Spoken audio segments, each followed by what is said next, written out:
Hola, what's the weather like where you are today? Sunny, rainy, cloudy? Comment below. It's funny how a house that once smelled like baked cinnamon rolls and sounded like Sunday cartoons can start to feel more like a courtroom where your choices are always under quiet trial. My parents' dining room hasn't changed in decades.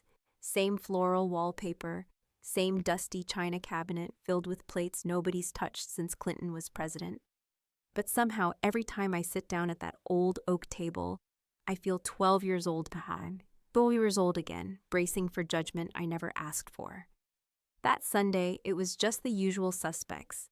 Me, my older brother Nathan, his perfectly ironed wife Miranda, their two clone-looking sons who barely said a word, my parents playing neutral like they were hosting a United Nations peace summit, and Grandma perched at the end of the table with her wine glass in hand, like a retired queen who knows too much.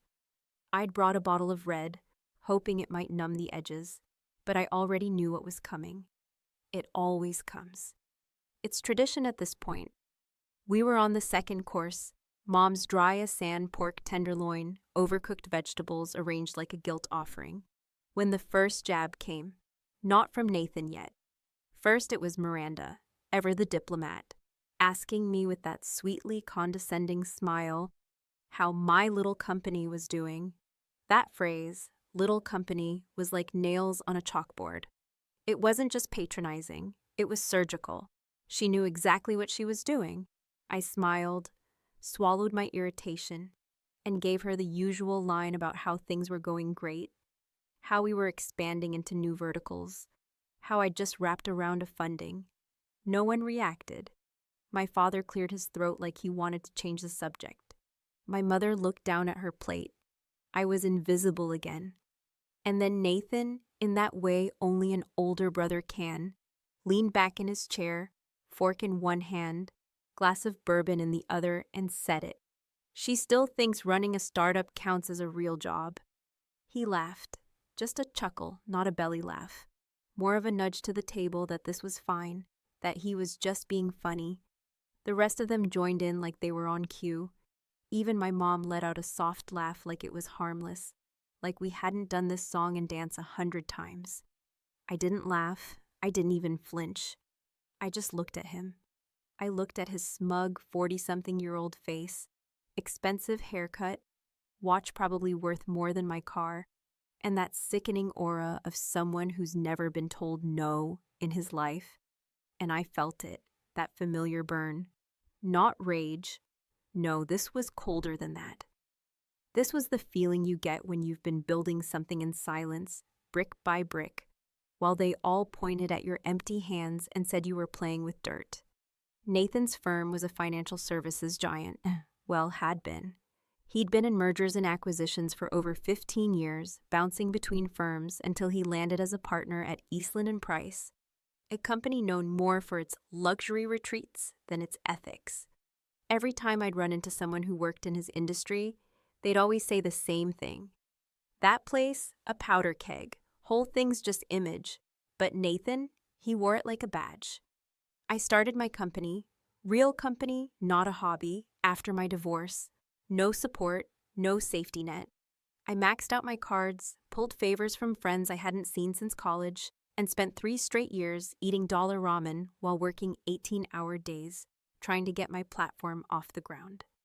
There were weeks I wasn't sure if I could pay rent. I lost investors. I lost co-founders. I lost my damn mind for a while. But I didn't quit. None of them knew that. None of them wanted to know that. They just saw the same Claire who quit her job at the firm, who left a marriage that looked perfect from the outside, who started wearing jeans to Thanksgiving dinner instead of pencil skirts. To them, I was a cautionary tale. To Nathan, I was a punchline. But not Grandma. Grandma never said much, but she always watched. She listened when no one else did. I caught her eye across the table that evening, just as the laughter was dying down, and she gave me the tiniest nod. Like she knew, like she'd been waiting. And then, just as Nathan was going for another sip of his drink, she said it. 7 words. Softly, almost kindly, like she was commenting on the weather. That startup just bought out your firm, dear. The silence was so thick you could hear the fireplace crackle in the next room. Nathan blinked. Miranda froze mid-chew. My mother dropped her fork. My father looked at me like I'd grown a second head. No one said anything, and Grandma just kept smiling, taking a slow sip of her wine, like she'd been saving that line for dessert. Now, I should have said something then, clarified, confirmed, denied. But I didn't. I just let it sit. Let the silence grow. Let them all stew in it. Because I knew what was coming next. And believe me, this dinner, this was just the appetizer. There's something brutally honest about the sound of your own breath in an empty apartment at 2 a.m, especially when the heat's barely working. Your bank account shows double digits, and your laptop screen glows with the kind of white light that feels more like judgment than inspiration. And it was in moments like that, alone, exhausted, and terrified, that I built the company they now call a startup, like it was some kind of Etsy side hustle and not the reason I'm still standing. Back then, after my divorce, the silence of my life was suffocating. Not the peaceful kind of silence you welcome with a cup of tea, but the kind that rings in your ears, reminding you that you burn bridges most women are taught never to cross. I walked away from a 6-figure job, a marriage with a man who looked perfect on paper, but made me feel like an employee in my own home, and from a lifestyle that gave me every comfort except my own voice. And when I told my family, I still remember the way my mother pressed her lips together like she was trying not to spit out her disappointment, the way my father shook his head slowly like he was watching a car crash. He couldn't stop, and of course, the way Nathan said, "Jesus, Claire, you really have no idea what you're doing, do you?" What they never saw was the way I spent every hour after that clawing my way up from scratch, with no map, no guarantee, and no net below me. I taught myself to write code again, built pitch decks at my kitchen table while eating instant oatmeal for dinner, and cold emailed investors who ignored me 9 times out of 10, until one didn't. And that one opened a door. Not wide, not welcoming, but cracked just enough for me to slip my foot in. I didn't waltz into success. I scraped and bled and begged and faked confidence until I actually had some. The company started as an idea on the back of a napkin in a rundown cafe, a platform to streamline ethical supply chains using predictive data and AI. Nothing sexy, nothing buzzy, but something real, something businesses could use to actually fix problems instead of just posting about them. I called it Lindra Analytics, after the street I used to walk when I needed to calm myself down. For the first year, it went nowhere. No press, no buzz, no interest. But I stuck with it. Hired freelancers, lost them, brought on a CTO who flaked 6 months in. I almost quit more times than I can count. But every time I thought about quitting, I'd hear Nathan's voice in my head, laughing. And that kept me going more than any motivational quote ever could. It was around the 3rd year that things finally started shifting. A major retailer signed on, then a chain of eco-brands, then 2 mid-size manufacturers. The press started noticing, investors came calling. We raised our Series A with a valuation that made my lawyer call me twice to make sure I hadn't hallucinated the term sheet. Still, I didn't tell my family, not because I wanted to hide it, but because I knew it wouldn't matter to them until it fit their version of success. I wanted the moment to be undeniable, irrefutable, and then 2 months before that dinner, I got a call from my board. They'd been contacted by a consulting group that wanted to explore a strategic acquisition. I almost said no right away. We were just gaining momentum, and acquisitions can derail everything. But then they said the name of the firm, Eastland and Price. At first, I thought I misheard. I asked them to repeat it. I asked them to spell it. And when I saw the official packet, with the name printed right there in cold black letters, I had to sit down. The firm where Nathan had made partner. The firm he constantly bragged about during every holiday gathering like it was a country club and he was the head golfer. The firm that was quietly bleeding money and frantically trying to patch up the hemorrhaging with flashy pow. They wanted us, not just for our product, but for the data we'd collected, the contracts we held, and the access to an entirely new client base. We were small, sure, but nimble, fast-growing, and built on transparency, which was everything Eastland and Price pretended to be. I didn't even need to push. The due diligence process went fast, too fast, and the more we looked under their hood, the more we realized how much rot they were hiding beneath the paint. Creative accounting, multiple lawsuits buried in arbitration, employee complaints swept under the rug. The whole place was a scandal waiting to happen. And still, I said yes, because the deal would give me controlling stake, not just a payout. It would give me power, not just over the tech, but over the people who'd once called me a failure. It wasn't just business anymore. It was personal, deeply personal, and I wasn't going to pretend otherwise. I signed the initial papers 2 days before that Sunday dinner. I didn't tell a soul, not my friends, not my team, not even Grandma. I wanted it to land where it would sting most, not with fireworks, not with press releases, but across a table where I'd been dismissed for years.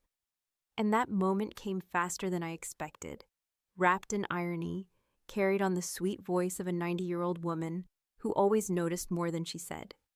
But the real weight of what I'd done didn't hit until later, when the buyout triggered a deeper investigation, one that would put Nathan on the radar, for more than just a bruised ego. And that's where the game really began. Have you ever had someone in your own family root against your success, just because it made them uncomfortable? Because if you have, then you know, revenge isn't always loud. Sometimes it's just signing the right paper and waiting for the silence. The first time I saw the inside of Eastland and Price's data room, I understood, with a kind of cold clarity that makes your spine feel too straight for your skin, why the deal had come across our desks so suddenly, so urgently, as though it had been ushered into our world. Not as an opportunity, but as a lifeboat for a sinking ship filled with too many hands trying to bail water with broken buckets. On the surface, they were everything my brother had always boasted about. Polished websites, slick decks, names in Forbes and ink, the kind of fake glamour that people eat up like it's gourmet instead of processed sugar. But inside, underneath the glossy branding and photo ops of board members shaking hands in conference rooms lit by soft lighting and ego, there was rot, and I saw it almost immediately. Their client churn was astronomical. Dozens of former partners listed as inactive, some of them with notes so vague they felt like placeholders for something too ugly to admit in writing. There were settlements, quiet ones, sealed ones, related to internal disputes that, while couched in legalese, screamed of harassment, misappropriation, and worse. Their operational costs were bloated, their compliance standards laughable, and their entire back-end was running on outdated systems patched together with the technological equivalent of duct tape. But the most damning thing wasn't the structure, it was the culture, that smug, untouchable culture that Nathan wore like cologne, the one that said, "We're too big to fail, too connected to fall." My acquisition team, composed of 3 brilliant people who'd once worked for companies just like Eastland and had left them in disgust, kept giving me side glances during the diligence meetings, the kind that say, "Do you really want this?" But I didn't flinch, because this wasn't about just wanting it. This was about needing it, about taking something that had stood for everything that tried to break me and folding it into my hands, bending it into something useful, or burning it down entirely if it came to that. And so I told them to move forward. No hesitation, no emotion in the signature, just ink on paper and a quiet kind of vengeance I had spent years building one sleepless night at a time. What surprised me more than the approval of the board, who had backed me fully, even when I was still pitching my prototype on coffee-stained screens, was how easy it was to close the deal. Eastland and Price didn't push back. They didn't haggle on valuation. They didn't delay. If anything, they rushed it, like a desperate man trying to sell a house before anyone notices the termites in the beams. And I realized then that Nathan, despite all his bragging and bourbon-fueled arrogance, had to know something was coming. Maybe not from me, maybe not the full scope, but something. He wasn't stupid, not in the traditional sense. He was the kind of intelligence that survives corporate politics, but falls apart under real scrutiny. And now he was about to get more scrutiny than he'd ever imagined. Still, I didn't tell him, not yet. The Friday before the dinner, we finalized the paperwork. My company, Lindra Analytics, acquired controlling interest in Eastland and Price's core operations. It was all very clinical: emails, scanned documents, signatures exchanged across firewalls. But for me, each line I signed felt like slicing through years of being looked at like a failure, like an adult child who never quite grew up. And the best part? His name wasn't even on the radar yet. He'd find out the way he deserved to, publicly and without the chance to prepare a speech. I remember sitting in my office, the one I'd moved into just months earlier, still bare on the walls, but heavy with the kind of ambition that doesn't ask for permission, when my phone buzzed with a message from my lawyer. One sentence, no emoji, no exclamation marks, just, "Deal closed, you own them." I stared at it for a long time, then I closed the phone, stood up, walked to the window, and laughed. Not loudly, not manically, just one long breath that came out like air. I'd been holding since the day Nathan told me I was wasting my time. I didn't sleep much that night. Not from anxiety, but from the sheer adrenaline of knowing that in 48 hours, I would sit across from him at the family table, listen to him make the same tired jokes, mock the same company he knew nothing about, and then I would watch the moment it landed, the exact moment he realized I owned the ground he was standing on. I thought about texting Grandma, just a hint, a heads up, maybe even a warning, but I didn't. She'd know. She always knew. And I wanted her to have that moment too, that moment of truth delivered not by me, but through her, sweet and devastating in equal measure. And so I waited. Saturday passed like molasses. Sunday morning I got dressed deliberately. Nothing flashy, nothing rich-looking, just jeans and a dark green sweater that I knew made me look like I wasn't trying, like I didn't care, which, of course, I absolutely did. I rehearsed my silence, my blank expressions, my sips of wine timed perfectly to his insults. And when I walked into that house, with its stale scent of lemon cleaner and unspoken tension, I was calm, unshakable. Not because I had won. This wasn't about victory, but because I had finally, irrevocably changed the story. And he didn't even know he was in it. Not yet. The thing about revenge, real revenge, not the kind they dramatize in movies with exploding cars and dramatic music, but the slow, quiet kind that you plan for years in the shadows of your own humiliation, is that when it finally arrives, it doesn't feel like fire or fury. It feels like ice in your bloodstream, a delicious, numbing kind of stillness that lets you sit perfectly composed while the people who used to laugh at you choke on their assumptions, unable to process what just shifted beneath their feet. That Sunday, the air was thick with the scent of rosemary chicken and unresolved tension, and as I walked into my parents' house, I could feel the familiar weight of expectations drape itself across my shoulders, like an old coat I never liked but kept around because it still fit, even though it shouldn't have. My mother greeted me with her usual smile, tight-lipped, polite, just enough warmth to pass for love if you didn't look too closely, and my father gave me a pat on the back, always a bit too firm, as though trying to reinforce that he still didn't quite know what to do with a daughter who refused to play by the script they wrote for her before she could even walk. The table was already set when I arrived. Perfect silverware alignment, cloth napkins folded like it was Easter brunch, and the unmistakable sound of Nathan's voice carrying through the room before I even laid eyes on him. He was recounting, as he always did, some story from work that sounded impressive enough if you didn't know the industry, filled with phrases like leveraging strategic partnerships and increasing equity exposure that were designed to dazzle without saying anything at all. Miranda sat beside him, her blonde hair pulled back into a perfect twist, nodding with just the right rhythm, like a background dancer in a play she never auditioned for, but mastered anyway.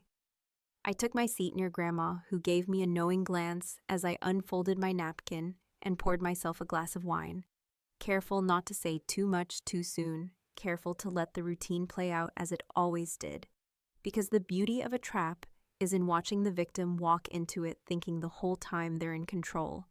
The conversation turned, as it inevitably did, toward careers. My cousin Bethany, who runs a boutique pet accessories brand that my mother never calls a startup, got a round of polite interest. My other cousin, Mark, who still lives with his parents but recently started a YouTube channel about cryptocurrency, received vague praise and a toast to innovation.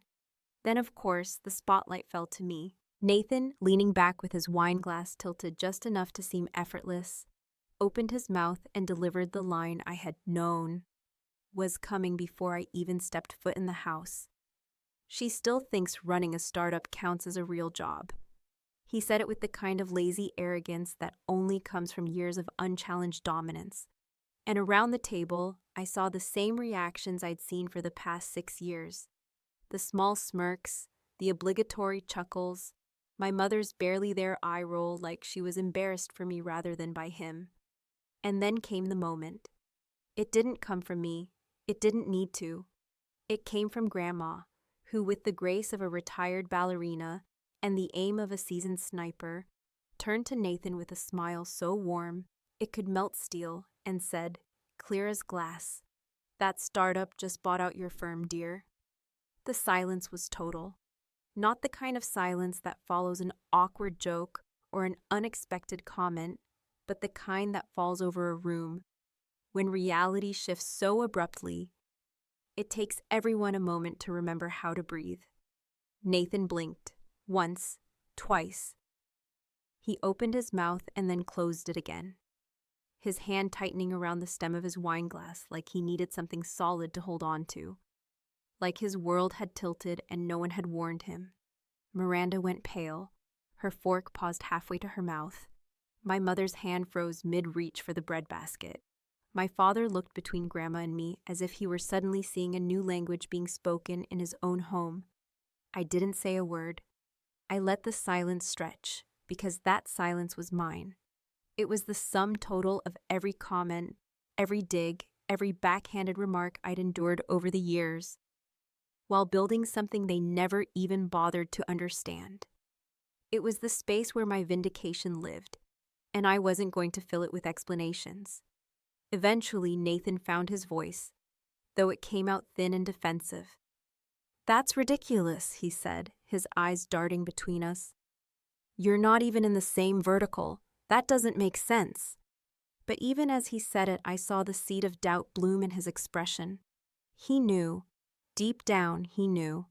After dinner, while the others lingered in the living room, pretending nothing had happened, Nathan pulled me into the kitchen with the kind of grip that was supposed to intimidate, but all it did was amuse me.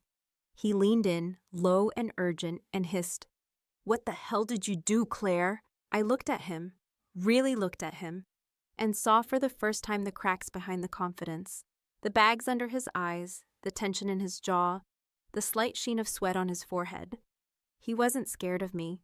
He was scared of what I represented, the proof that everything he dismissed might not only be valid, but might also be more powerful than the system he'd sold his soul to.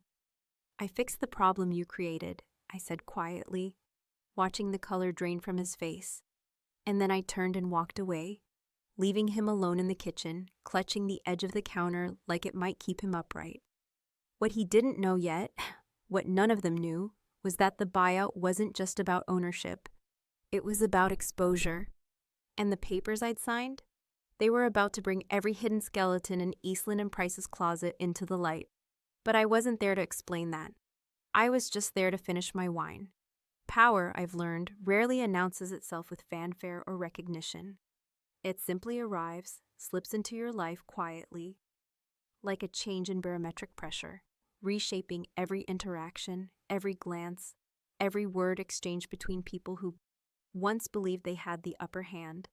And as I drove home that night with the soft hum of NPR in the background and the city lights flashing across my windshield like fading memories, I could feel the shift settle into my bones, not as triumph, but as a strange, heavy clarity that the story wasn't over just because I'd won the round. Nathan didn't call that night. I figured he wouldn't. Men like him don't know how to respond to being outplayed by someone they never considered a competitor, especially not by a younger sister who wore her ambition like armor and didn't ask for permission before storming the gates. But it wasn't silence I feared, it was the echo of what was coming. Because with the acquisition finalized and our teams merging, the files we now had access to were far more revealing than I'd anticipated. I had known intellectually that Eastland and Price had been skating close to the edge for years, but knowing something in theory and seeing it detailed in internal memos, financial statements, and red-flagged audits were two very different beasts. And what I saw made my stomach turn. They weren't just bad at business, they were criminals dressed as consultants, men who had siphoned funds, falsified data, manipulated retirement portfolios, and buried whistleblower reports so deep it took a team of forensic analysts to even begin understanding the scope of their deception. And Nathan, my brother, wasn't on the periphery. His signature was on too many documents, his name listed in too many chains, his approval stamped on expense reports that read like money laundering guides. I sat in my office late into the night, going over each page with a pencil in my hand and an ache in my chest, because as much as I hated how he'd treated me, as much as I wanted him to choke on his own ego, I never imagined I'd be faced with the decision of whether to turn him in or turn away. The next morning, my general counsel called me with a voice like steel, telling me plainly that what we were looking at could not be ignored, that if I didn't report it, we'd be implicated by association, and that the SEC wouldn't be kind to a startup CEO who tried to play savior for her white-collar criminal brother. I nodded as she spoke, staring at the framed photo on my desk of me and Nathan as kids, standing on the edge of a lake with fishing poles too big for our hands and smiles so genuine they felt like a cruel joke now. I told her I needed time, knowing full well there was none. And after we hung up, I sat there, fingers steepled, wondering how it had come to this, how revenge had become a trap instead of a release. It wasn't long before the others started calling. Miranda, usually composed like a trophy behind glass, left me a voicemail laced with panic, her voice cracking as she begged me to think about the children, to not let this ruin their lives, to be the bigger person, as if bigger meant quieter, as if silence equaled grace. My mother sent a text that simply read, "Let it go, Claire. Don't destroy the family," as if I had broken it, not Nathan. As if telling the truth was worse than living inside a lie that served their image. Even my father, who rarely said anything more than weather updates and workaholic platitudes, left a message filled with trembling breath and unspoken desperation, telling me that sometimes family needs to protect its own, no matter what the cost. But what none of them seemed to understand, what they refused to even consider, was that protecting Nathan meant damning everyone else he hurt, and that my silence wouldn't be a shield, it would be an endorsement. And I couldn't do it, I wouldn't do it. So I made the call, not out of vengeance, not out of righteousness, but out of the simple, grim understanding that if I didn't, I would become part of the very machine I'd spent my life trying to escape. The FBI agents came in quietly, dressed in casual clothes and speaking in calm, measured tones, asking for documents I'd already prepared, for access I'd already granted. I watched them take copies of everything, emails, statements, contracts, and with every folder I handed over, I felt the weight in my chest shift, not lighten, but change form. It was no longer resentment. It was consequence. And then, just when I thought the silence would be the final note of the story, my phone buzzed. A message from Nathan, just 2 words. "Why, Claire?" I stared at it for a long time, typed a dozen replies, deleted them all. I didn't respond, because the truth is, I didn't owe him an explanation. Not after the years of belittlement, of being reduced to punchlines and eye rolls and whispered judgments at family dinners. Not after he'd built his career on lies while laughing at my struggle. Not after I'd finally reclaimed the power he worked so hard to deny me. But even as I sat in the quiet, as headlines started trickling out about an ongoing federal investigation into Eastland and Price, as my company was flooded with both praise and scrutiny, I couldn't shake the feeling that something had been set in motion that couldn't be undone. This wasn't the end. Not for him, not for me, not for the family we'd both come from. Because power, once tasted, never really leaves you. And revenge, no matter how precisely delivered, always asks for something back.